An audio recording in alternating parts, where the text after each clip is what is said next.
Bonjour, nous voici dans un premier cours sur la spectroscopie infrarouge. Cette technique est une technique utilisée en laboratoire pour analyser des composés.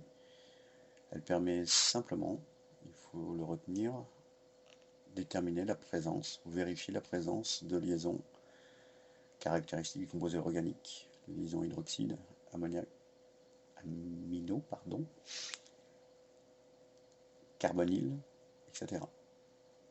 À rappeler les domaines, la spectroscopie UV visible permet de montrer la présence de liaisons insaturées, conjuguées, comme vous avez pu le voir dans les animations mises sur le site. La spectroscopie infrarouge au type de liaison et la spectroscopie RMN qui suit après va nous permettre d'avoir des informations sur le squelette carboné. Le principe général, c'est qu'une liaison peut être considérée comme un petit ressort. Lorsqu'on lui apporte de l'énergie, il vibre et il en absorbe. D'où la présence de bandes d'absorption. Les différents modes de vibration, vous avez pu le voir aussi sur les animations, il y en a de nombreuses.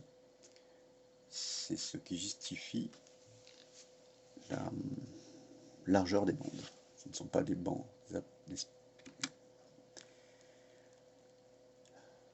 Comment opère-t-on?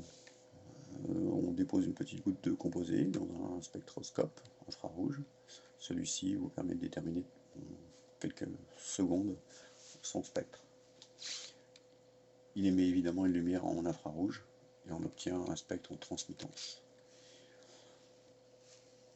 Ce ne sont pas les longueurs d'onde qui sont mises en indice, mais plutôt un nombre d'ondes qui est l'inverse de la longueur d'onde. Il va donc s'exprimer, non pas en mètre moins 1, mais en centimètre moins 1. Voilà. Alors, si on regarde déjà un premier spectre, on voit en ordonnée la transmittance, et en abscisse le nombre d'ondes. 1 sur lambda en centimètre moins 1, une particularité, l'axe est orienté de la droite vers la gauche, de 500 à 4800. Pour les lectures, il ne faut pas l'oublier. Vous avez une première partie du spectre qui ne va pas vraiment nous intéresser, jusqu'à de 500 à peu près à 1500, qui correspond à la zone d'empreinte digitale. En fait, c'est tout le squelette carboné qui va ici aussi. La deuxième partie, elle nous intéresse, c'est celle qu'on va interpréter. Là apparaîtront les bandes d'absorption.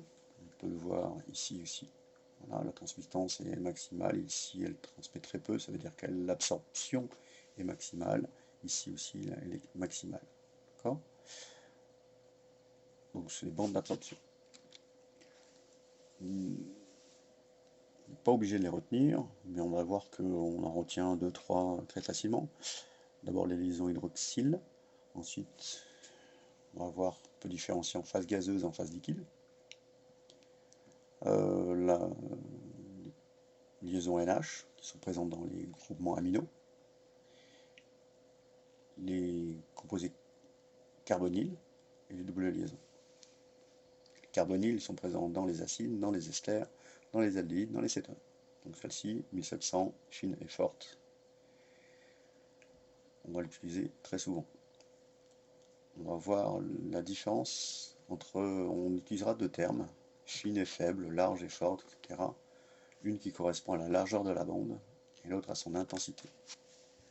Tout de suite, la différence entre le 2-chloro-2-méthylpropane et le 2-méthylpropane de Hall, on va dire la structure carbonée est la même. Qu'est-ce qui différencie? Voilà, c'est le groupement OH. Et par comparaison, on peut voir qu'ici, la bande ici correspond à la bande caractéristique OH.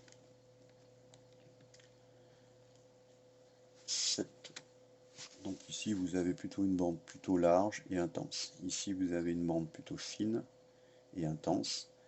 Elle sera très souvent présente puisqu'elle correspond aux liaisons CH, plutôt, on dit C trigonale H, correspond à ces petits groupements-là. Voilà. Elle apparaît ici, bien évidemment, le chlore, liaison CCl, elle apparaît plutôt vers 400, elle n'apparaît pas trop ici. Un autre composé.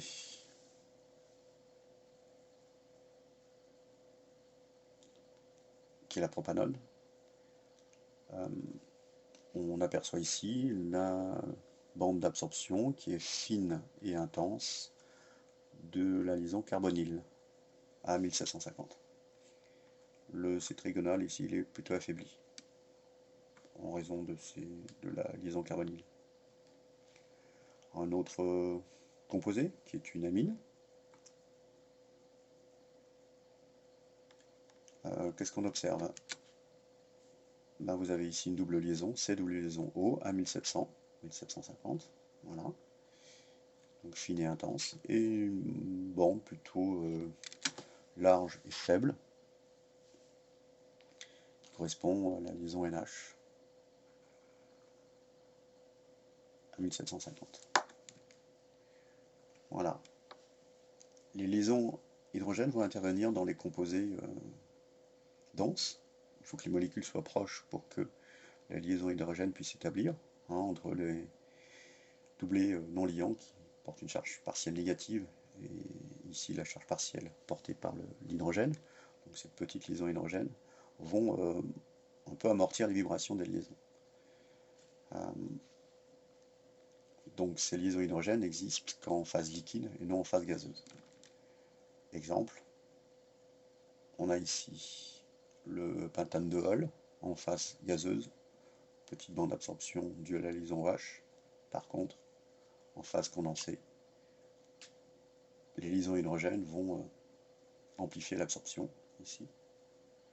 Voilà, et vous avez une bande large qui est très caractéristique des alcools, vu que la plupart des alcools qu'on utilise en laboratoire sont liquides. Voilà, fin. Merci de votre attention.